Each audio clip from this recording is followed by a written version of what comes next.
All Stop Sports. What's going on, ladies and gentlemen? Back with another video. We're going to talk some NBA basketball on this one.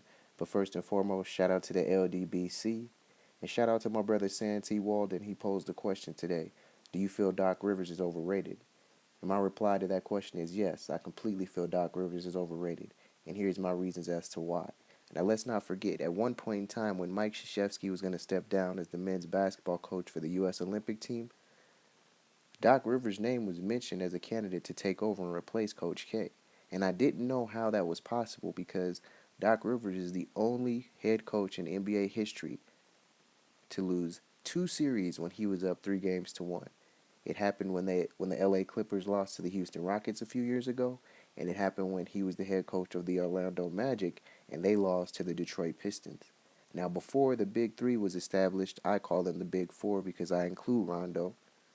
Before KG and Ray Allen got there, and Draymond Green actually told this to Paul Pierce, they won like 20 games, 25 games the season prior to that. And Doc Rivers was on the hot seat. He made it through that. They did make it to 2 championships, ended up winning one. He forced his way out of Boston and got traded as a coach to the LA Clippers. Inherited some great talent, DeAndre Jordan and Blake Griffin. They trade for Chris Paul. They come in and sign J.J. Redick. They add Jamal Crawford to come off the bench.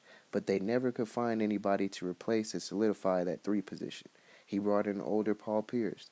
They've experimented with Josh Smith getting some minutes. They brought in Lance Stevenson, Luke Richard, and Bob Mute. I mean, you can name all these guys they tried to plug in, and he's even got a contract to his son.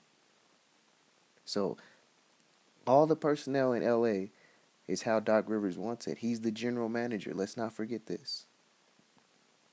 So all the personnel decisions he okays before the Clippers are able to do anything.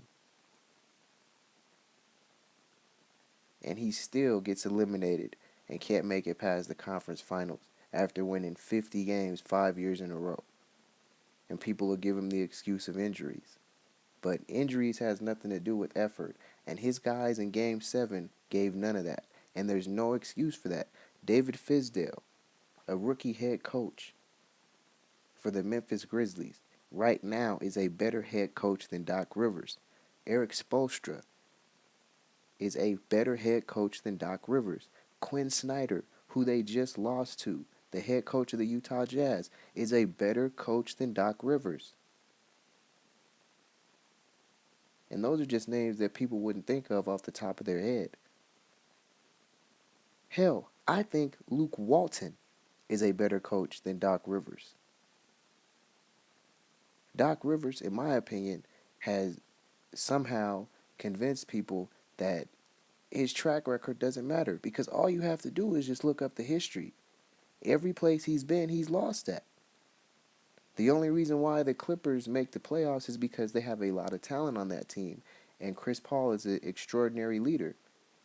If he decided to leave and go play in New Orleans and Doc Rivers was still the head coach, I guarantee you see the change in that team next season. And I guarantee you would see the improvement in New Orleans if he decided to make that move.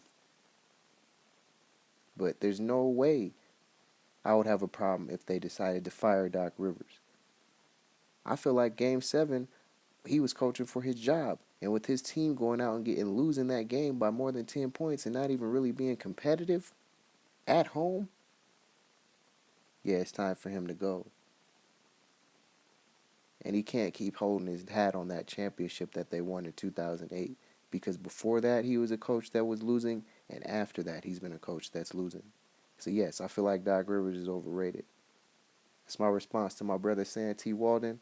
Shout out to him. Shout out to the LDBC. I'm out.